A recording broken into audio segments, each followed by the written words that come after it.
జగిత్యాల జిల్లా కోరుట్ల మండలం మాదాపూర్ గ్రామానికి చెందిన యూట్యూబర్ వైష్ణవి నిన్న హత్య చేయబడిందనే విషయం అందరికీ తెలుసు అనుకుంటా.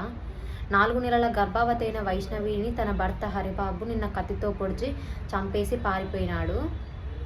ఈ హరిబాబు అనే వ్యక్తి 2 నిండు ప్రాణాలని బలి తీసుకున్నాడు. వీడి పాపం ఊరికే పోదు. పాపం వైష్ణవి వాళ్ళ ఫ్యామిలీ వాళ్ళందరూ బాగా ఏడుస్తున్నారు. పోలీస్ డిపార్ట్మెంట్ వారిని ఉరిశిక్ష విధించాలని కోరారు. కాకపోతే ఇలాంటి మూర్ఖులకు ఉరిశిక్ష, ఎన్కౌంటర్ లాంటివి సెట్ కావు. ఇలా చేస్తే వాళ్ళు నొప్పి తెలియకుండా చనిపోతారు. పాపం మా అమ్మాయిని కత్తితో పొడిచిన గాయాలు ఎన్ని ఉన్నాయి. అలా పొడుస్తుంటే తను ఎంత బాధపడింది, ఎంత నరకాన్ని అనుభవించిందో. ఈ హరిబాబు లాంటి మూర్ఖులను వెనకట భర్త చనిపోతే అమాయకురాలైన భార్యని సజీవ దహనం చేసినట్టు వీడిని కూడా కాళ్ళు చేతులు కట్టేసి బతికుండగానే పూడ్చిపెట్టాలి. అలా అయితేనే వీనికి అసలు బాధ అనేది ఎలా ఉంటుందో తెలుస్తుంది. ఇలాంటి హత్యలు ఇంకెవరైనా చేయాలంటే భయపడాలి.